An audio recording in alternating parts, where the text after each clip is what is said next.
Take three, marker. Okay, this is not my third take, this is my first take. This is my third take. That would imply that I screwed it up twice before, which I didn't, so. Welcome to IE343, YouTube edition.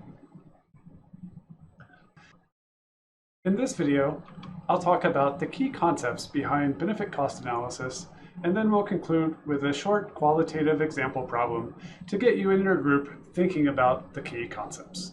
So we've already talked about the benefit cost ratio a little bit earlier in the semester. It's basically just another metric that we can use for project evaluation. So in terms of the math, it's exactly what it sounds like. It's just the ratio of project benefits to project costs.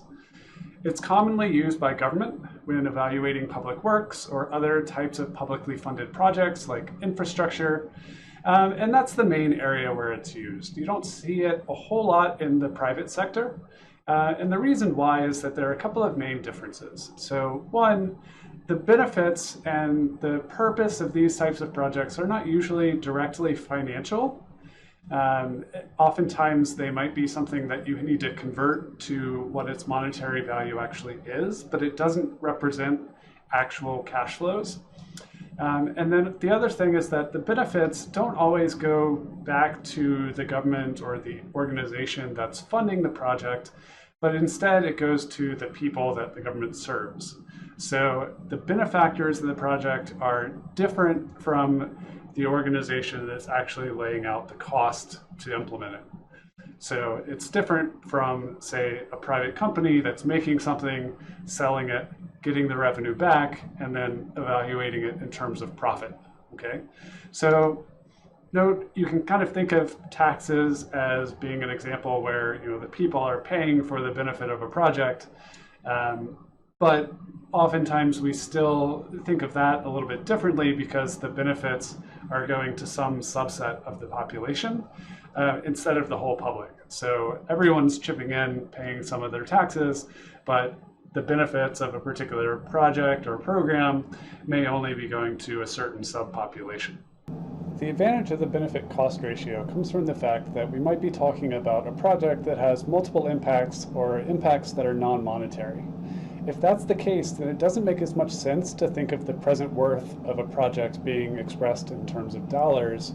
And so if we take a benefit cost ratio, the ratio means that it's a dimensionless quantity. And so that allows us to just get an expression that says something like the value of the benefits to this project are worth 3 times as much as the cost. That said, even though the impacts might be non-monetary, we still need to actually estimate a value for them, just like we've done throughout the rest of the semester when we've talked about ways to do this. So, for example, if we are building a dam, then we might be thinking about impacts such as improving flood control measures, in which case we could try and put a value on that in terms of how much it would reduce the expected annual damage from flooding. We might be providing water for irrigation, in which case we could price that using the water market of how much it actually costs to obtain the water. We might be generating hydropower, in which case, again, we've got a market for that, and so we know we can apply the cost of electricity to however much electricity is provided. But in some cases, it might be a little bit more complicated. So if we're thinking about putting a value on recreational opportunities at the lake, or being able to fish in the new lake, or hike around trails that have been built there, that's a little bit more complicated. So those are examples of things called ecosystem services, and there are economists that spend their whole careers trying to develop better methods for putting a value on ecosystem services. On the cost side of things, we've got the usual categories, things that we've talked about throughout the whole semester. So design and engineering costs, construction costs, operations and maintenance, and so on. But we can also think about categories of disbenefits or negative impacts that a project might have that could be non-monetary that we could nonetheless assign a value to. So in this case, we could have disbenefits associated with the dam project that would include the environmental impact of having reduced stream flows, having higher water temperatures, or disrupting animal habitat. if we're thinking about how to actually put a value on those, in some cases, we might be able to think about a workaround of how do you prevent that negative impact from happening. And so we would assign the value or the cost of that disbenefit as being whatever the cost is that's required to mitigate it. So in the case of animal habitat, we have something like this called a salmon cannon. Fired into the sky, these salmon are becoming flying fish. They're used to swimming hundreds of miles, but some obstacles are just too big to overcome, and hydroelectric dams have made swimming upstream to spawn a struggle. So engineers think they've come up with a solution: a fish cannon. Fast and apparently harmless, 40 fish can be fired through the pneumatic tubes a minute.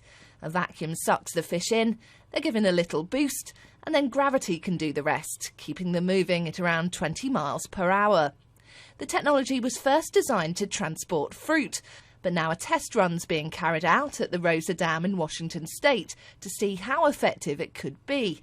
While it may seem comical, compared to other alternatives, it's actually quite practical.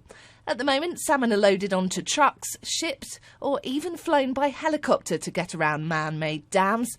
If the salmon cannon is a success, it could be a more practical means of getting the fish where they need to be. Katie Spencer, Sky News. So in this case, they mentioned that the salmon currently are being transported by truck to get up over the dam, but that the salmon cannon might allow that to be done cheaper.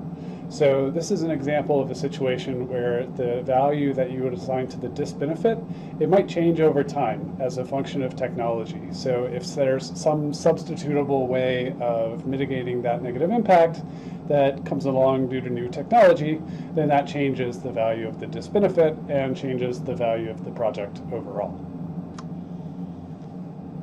All right, so that's all for the conceptual explanation of the benefit-cost ratio and why we would conduct a benefit-cost analysis. In the next video, we'll have a short group problem to allow your groups to think about the different types of non-monetary impacts that a project might have, as well as brainstorm ideas for how to estimate their value. And then after that, we'll have a video that dives into the math behind how we construct the benefit-cost ratio and how we would use it to actually conduct the analysis and compare different project alternatives. Thanks.